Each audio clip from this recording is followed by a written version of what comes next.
Hi everyone. Hi everyone, I'm Sil, I'm Akam, and welcome to Religion. where we get real with religion. Okay, so this is the second half of the episode. Yeah, which we're filming literally 2 minutes apart. We just literally just filmed it. For you guys, it's been a week. For us, it's been 2 seconds.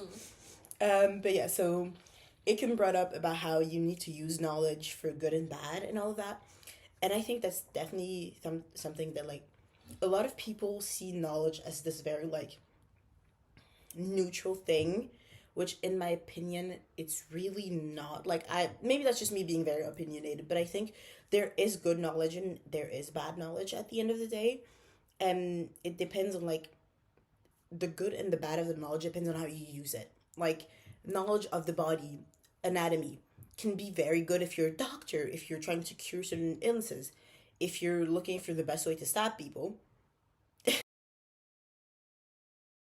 I'm sorry, I had to find an example. I'm sorry, but I just. Then I'm it's sorry. I just. No, no, no. I just realized a very funny example. I'm sorry. So there is someone. If I don't even know if I can say this word, I'm pretty sure I can because it's public knowledge. But there is someone we know, used to know, who is a doctor, very well established, and she actually stabbed her husband, and he was gone in one step. I'm sorry, I can never ever forget this.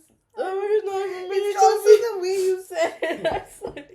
But yeah, exactly. See, that's a very, because at the end of the day, she had the knowledge, and at first she used it for good, and then she used it for bad. So I think that's just the thing of like knowledge is knowledge can is inherent it inherently is something to me. If you're learning something, you're most of the time people learn with an intent, and that intent can be either good or bad. Like, I know Akam is learning law to help animals. That makes the knowledge she learns inherently good. Some people are learning law to get like Criminals criminals. out Uh-huh. and make money Exactly. off of getting murderers out or Exactly. rapists out. That's bad knowledge. So I at mean, the- not to say they need representation. I'm sorry. I don't wanna. yeah, I feel like I no, don't you need wanna no say it like criminals that. need rep, so it's equal. But if the whole reason you're going into law criminal law. is to just like get all the criminals off of their charges, no matter if they're guilty or not, just so you can make money, then that's not good. Yeah. But yeah, so it's definitely law. Knowledge just, it all depends on the intent. And again, I love to bring up this man. Sorry, this is just me being me. But Oppenheimer versus Einstein. See, that's that I feel like that's something that a lot of people, because like at the end of the day, it's like their combined knowledge that brought like the era we are in today, I'm gonna say, and like the way they handled their knowledge is very different, and I think that kind of shows how like your intent and the way you go around it shows a lot about your character. I'm just thinking about how Oppenheimer was one of the best cinematic experiences we've ever had. I haven't watched it actually. No, I know, like I've studied it, like I've studied historically. One thing I can laugh about over you that you haven't watched, because everything else is just Yeah, everything else I've watched except.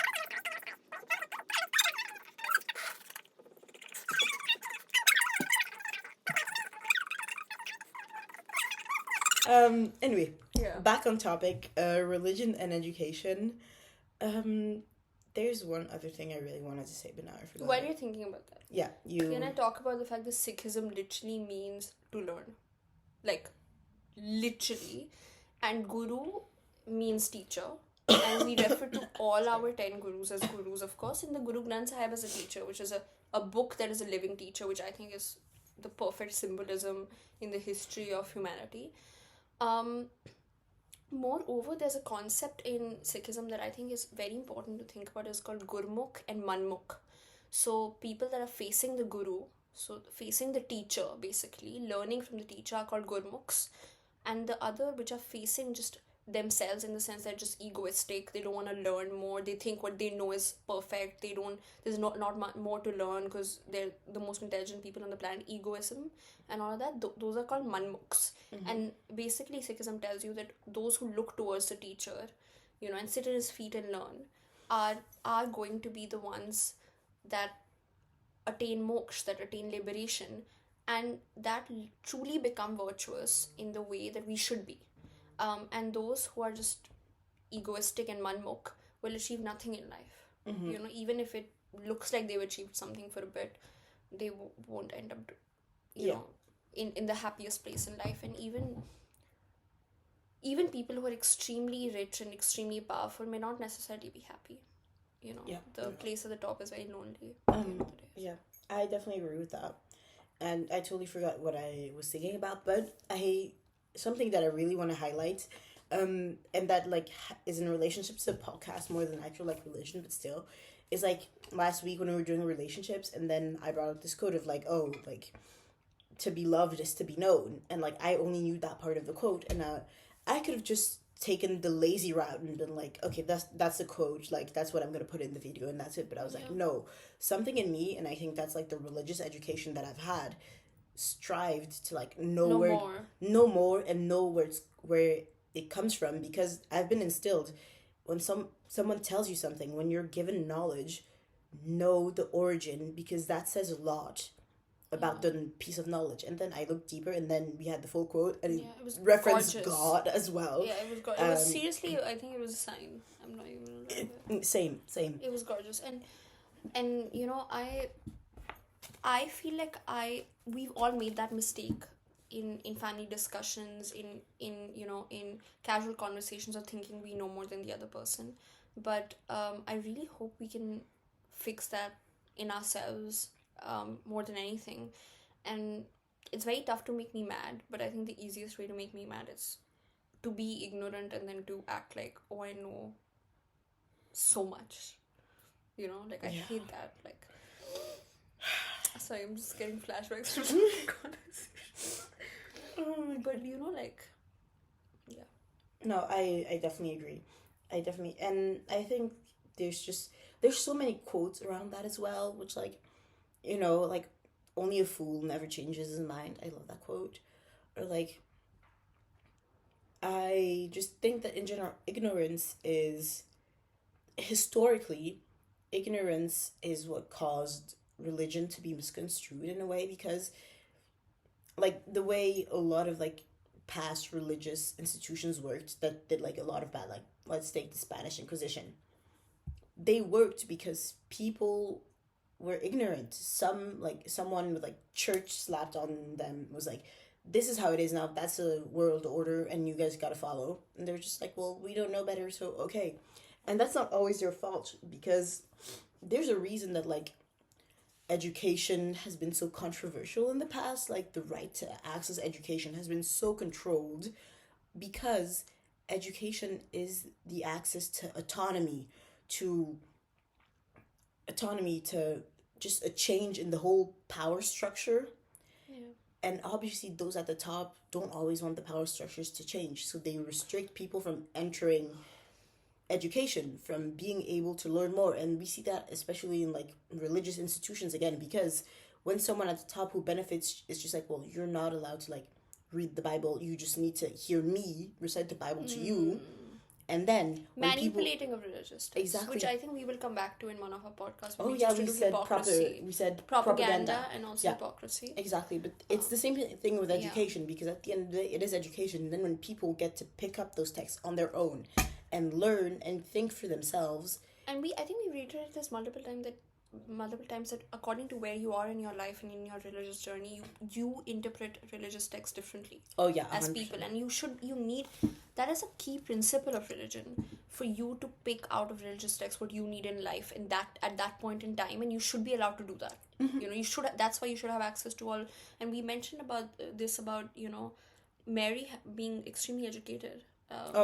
As well. And Journey to Bethlehem. Yes.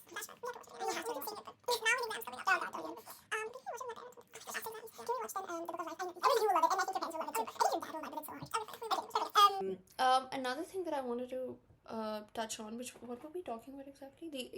So another thing I want to touch on was, like I said, knowledge is nothing without action.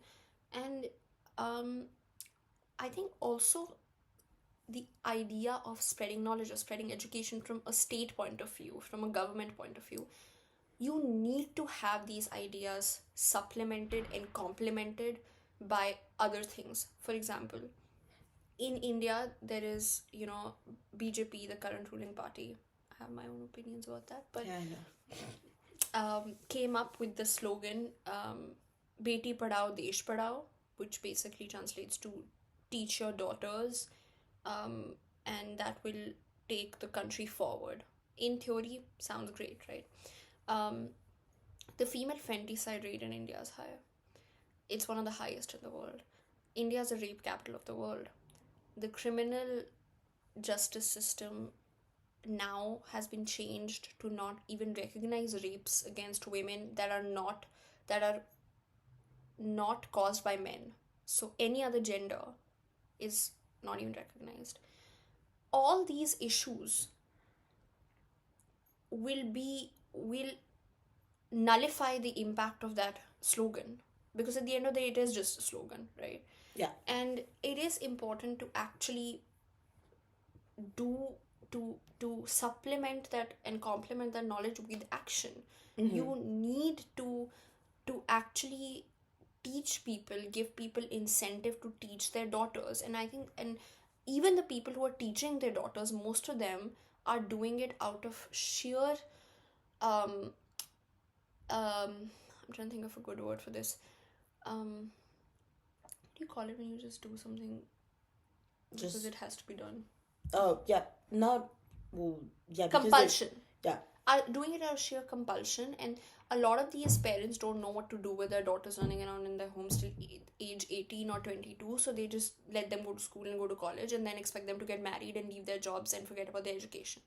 Which I think, in a religious speaker in India who's absolutely brilliant, she's one of my role models, was in conversation with someone else, and she said ki, we expect our girls nowadays to go to the moon, but we expect them to make tea, 2 cups of tea and lunch for everyone before they go, which I think is such a impactful statement. Yeah. That knowledge, if not supplemented in ways that are, the amount of freedom men get with knowledge, the amount of space they get with knowledge,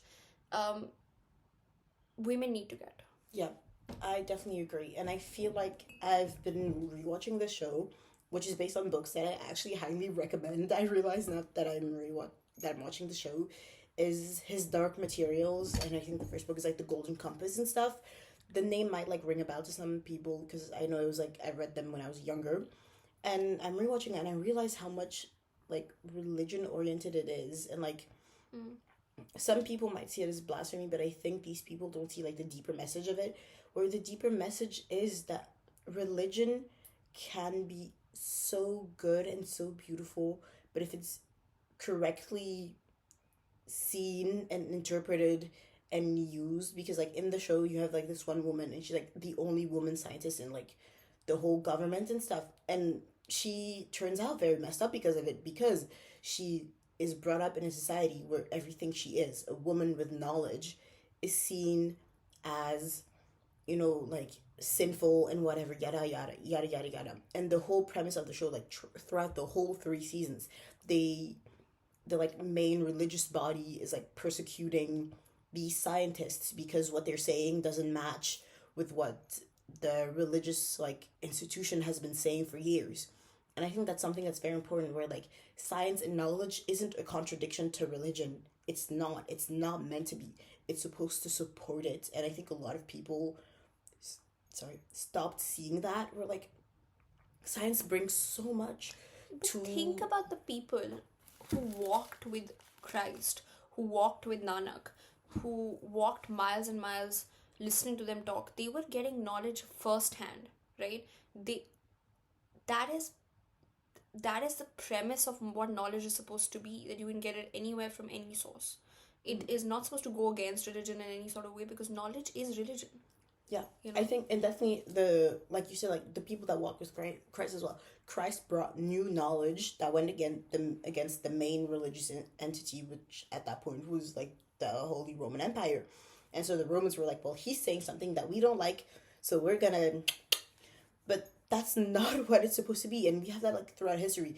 Galilei and the heliocentric system, and then they were like, well, no, because the church said that like the Earth is the center of it all, so what objectively, what is that bringing anyone? Nothing. It's just plunging people into darkness and hoping, and like it's just plunging people into darkness and profiting from them. But if we actually see how knowledge can help so much, like from the heliocentric system, we discovered so much about space and everything. And something that I really like, that I saw like a while back, is that like so much of the cosmos actually resembles a lot the human body. Yeah. Like the pupil, like I think it was like black holes really resemble pupils, and nebulas or something really resemble DNA, and it's like So intentional. it is it It feels- it has it feels to so be intentional, it yeah. feels so intentional, and then you get to think about it and you're like, well, what if the whole cosmos is actually just one big body? Yeah. Like, can you think of that? That's when I think religion is a great starting point, and then science builds on it. Your curiosity builds on it, and I think you need to see it like as that, because if you actually you know follow the way religion has developed in different parts of the world, you will see that from the most ancient to the most modern religions, things have changed, and they have changed in religion, and the idea is that religion is not static. It never was and never is. God is not static. It's a changing entity, it will change, and you have to accept that. Firstly. Secondly,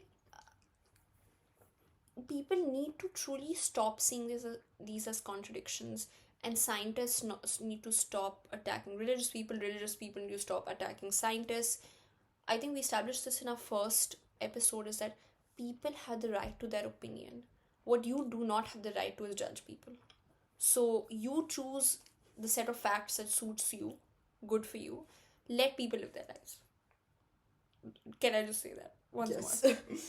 Yeah, no, I agree, but that's definitely the thing. I think religion and science and knowledge can really like be friends. They can be, and there are a lot of scientists that are extremely religious. There are a lot of doctors who go to temples, who say a prayer before they start a surgery, before they do something big. So they really do go hand in hand. These people that educate the world on the way the cosmos works, that work on the human body, that try fight to get justice for people. All these people are chosen by God. So you need to look at it like that. That doctors operating on you, trying to save you, are chosen by God.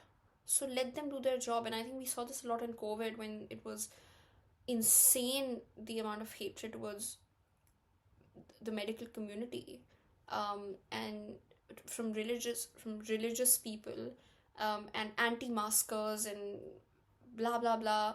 And it made me extremely upset, because these are your fellow human beings who are trying to help other human beings. What are you so sour about? No, I swear, I remember there was like after the actual like quarantine was lifted, and I was just walking down the street, and there's just this whole like big crowd of people all dressed in white, just like walking around, and I just walked past them because and then I'm meeting up with a friend, and she goes, "Oh, did you see the whole crowd of like anti-vaxxers?" And I'm like, "What?" Yeah, I know. Because there were also children present, and I was like actual like little children, and I'm like, how, first of all, how do you put your child in such danger that like, COVID is real? They truly don't believe it. Which is wild to me, because okay, but yeah, I feel like we need to end this conversation. It can go, because this can really spiral out. Don't even. We have 5 more minutes. No, Let us rant. I have more stuff to say. Oh yeah. Okay, so there is one more thing. Like we talked about self-awareness. It is extremely important to be educated about yourself as well, which I really wanted to bring up, which is Bulle Shah wrote a poem called Make Gaya Gal Mukti Nahi, and I'm sorry if I end up pronouncing any of these words wrong. One of the lines in the poem is Pad Alam Fazal Hoya Kade Apne Aap Nu Padya Nahi, that which basically means that all your education, all of your, you read all these books and all of this, it all goes to the gutter if you don't know anything about your own self, which I think is so important. Self-awareness, self-education, and it ties with, are you physically well? Are you mentally well? Are you self-aware enough to know when you need to stop, when you need to do something, when you need to take an action, whether that's for yourself, whether that's for someone else, when you need to learn something? You need to know yourself and your karam. And that goes back to also apologizing for the mistakes you've done. If you can't reflect on your own self, how are you expecting to learn all these new things about all of these other things and these other entities and these other sources of knowledge? You can't. I agree. And again, tying back to my course, man, I love this course. Understanding race and colonialism, we literally had like a lecture where the lecturer encourages us to think about our own, what like is called like in the like academic language, positionality, which is who you are. I mean, yes, it's according to labels, but like that does help you, like the way you grew up, the way you're perceived in the world. That impacts the way you interact with a lot of people. Like for me, growing up as a black woman, that impacts how I interact, like black Muslim woman, that impacts how I interact with religion, how I interact with people being mean to me, how I interact with so many things. It's knowing myself and the way I grew up and how that shaped my knowledge is what helps me interact with knowledge and learn more in the future. Like, Yeah. it's just so many things where, like, I know growing up Muslim was something that, like, at first made me be very opposed to religion, and now is helping me, like, slowly find the middle ground. People who, like, grew up completely atheist are gonna have a very different relationship to religion, and that's okay, but that's something that you need to think about and take into account when you're learning, because it impacts so much. I think people nowadays don't realize how much your own point of view and your own self can shape your education so much without you even realizing. Like, the two of us, even though we agree on a lot of things, we will never completely understand like each other's minds, because we had completely different like upbringings and cultures and families, and that's okay, but that just means I feel like a lot of people don't know that this is just like a really funny piece of information. We actually had to redo an entire episode because of how much we disagreed with each other. we did and that's totally fine.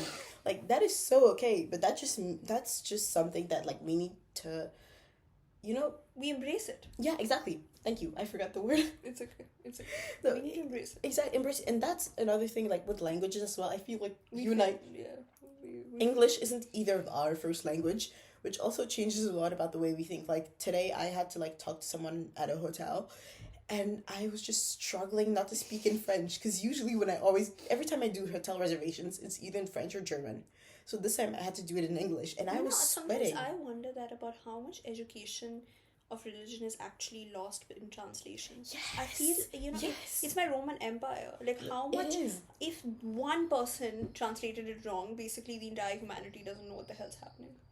Yeah, no, I agree. That's why I really want to learn Arabic, because I want to be able to read the Quran by myself without like translation and understand what's going on and have my own personal Opinion. interpretation, not just someone else's thoughts. Especially because like Arabic is a language that's so like fluid, where like one word can mean 100 different things. So how am I supposed to believe someone else on this one very specific thing of like religion? And I feel like just a little thing that I really like to bring up every time we talk about translation and religion is how a lot of people are like, well, the Old Testament is against like homosexuality, and they always bring out this one specific verse that says like a man should not lie with a man. But like, I feel like this is education as well, because if you really educate yourself, you will learn that actually it says an older man shouldn't lie with a younger man. It's against pedophilia. It's not the same thing. And let me tell you one more thing. Something that ties so well with it, and I feel like this is going to be a little longer than the previous episode because I really do want to touch on this one thing. Say it. So, one important thing that I feel like I just have to bring up is, because we're talking about translation, the caste system in Hinduism, right? So the caste system, which are the Brahmins, the Kshatriyas, and so on and so forth, the Shudras and blah blah blah. The basically the idea of that was you will be divided into those 4 castes according to your karam, okay, according to your karma, and whoever the hell translated this, can I please have a word with you, firstly? Secondly, just translated it into you're born into it. Okay? So the idea was that people who are filthy minded and are, do filthy things in life, in terms of their personality, will be in the lowest caste, and people who are extremely educated and our teachers will be Brahmins, which is the uppermost caste. Okay, and so much so they gave education so much importance that only Brahmins were allowed to teach because of how well educated they were. They did not want other people, like people who are not as educated, because half knowledge is, worse than not knowing at all. So they didn't want people who didn't know teaching, basically giving out misinformation, right? So they wanted people who were thoroughly, educated to teach other people, and they were kept in the caste system above the kshatriyas who were meant to be kings. People, kings bowed down to Brahmins, sat in their feet. Lord Ram, while he was out, he was a god himself. While he was out in the forest for 14 years, he sat in the feet of his guru. And one day, and this is not Lord Ram's story, I believe it is Karan's story, and I might be wrong about this, but Karan in Mahabharat was a son of God. He was an Kshatriya. He wasn't a Brahmin, but he wanted to learn.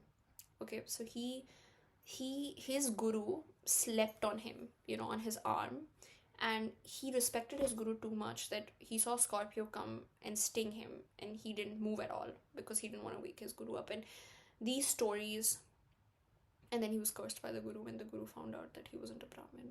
But anyway, that's a different story. But the fact that you respected teachers so much, that was the point. And somehow the person translated, casteism, translated it to you're born into it, and your physical tasks define it. So people who, clean, for example, are considered to now be in the lowest caste, which is like, how even does that make any sense? I want to know. They're cleaning stuff, not making it dirtier, so I don't know what sense that makes. And that really I sat in South Asian studies in the world, in one of my courses, and I feel extremely ashamed to even be in that course, because the way they teach casteism now, and the way, and I don't even mean to say it in a derogatory way, because it's the truth. This is what casteism has become truly in India. It makes me ashamed of my country, because truly, and my religion, because it is not meant to be this. It is meant to be according to what you are in your mind. So if you are not a good person, if you're a filthy person, you were supposed to be in the lowest caste. If you're an extremely educated person, education driven, you're supposed to be in the upper caste. It was meant to be driven by your actions and not your birth. And unfortunately, and so translations we were talking about, and also I tied in the concept of respect, which is extremely important to me. Respect the people who teach you. I had some really bad teachers in the day, and I never even disrespected them, and I see people disrespecting their professors and their teachers, and it makes me sick. You know who I'm talking. Yeah. It makes me physically sick. That's what I'm talking. But yeah, so yeah, just I think the main takeaway that I want you guys to have from this video is that in religion, but also in general, please learn and educate yourself. Don't just take anything at face value. Always look for the deeper, the origin. If the origin has an origin, look for that, and truly go to the source of the knowledge. Don't just take stuff for what it is, and use that knowledge for good. Don't build another atomic bomb. Sorry. You have something against Oppenheimer. I have something else. I'm sorry, I had to make that joke. You have to respect people who give you knowledge, and not just people. Respect books. I saw someone break a book. That made me cry. Don't even talk to me about it. It makes me sick. I don't know if this is a cultural thing or a religious thing. I don't even let a bag or anything having a book touch my feet, let alone be on the ground or anything. And people are extremely disrespectful to books, and it makes me sick. When people burn libraries in protests, it makes me just anyway. My dad's watching this, and he's probably going to relate with this as well. And Sri Guru Angad Dev Ji, who was one of our 10 human gurus, he said, without the guru there would be no spiritual wisdom, and without it, who am I? you know. So the fact that you have to respect your teacher, even if people tell you that the religion the teacher is teaching you is more important than the teacher, it never is, because the teacher itself is the most important aspect of your education. And I think that's important to just kind of remember and basically respect anything related to education. When we used to have pujas back at home, and dad and I, you know, we're atheists, but even people who are religious, the pandit used to tell us, do you want to keep any books in the puja, you know, when we're doing the aarti and everything. And I used to always put the Constitution of India, and dad always used to put his medical textbooks and everything, and it used to be a part of our puja. No, that is so exactly like respect. I think educate in the Thank world God. we're today. In the world we are today, education is one of the most important things that you can have for yourself, but also for others.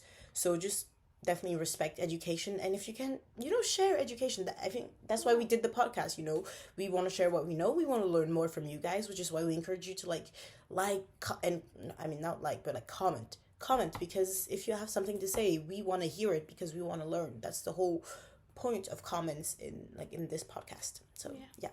Anywho, thank you for tuning in for this week.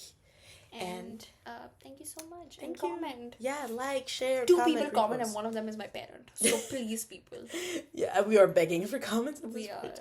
But yeah, thank you so much. Bye. Love you. Bye.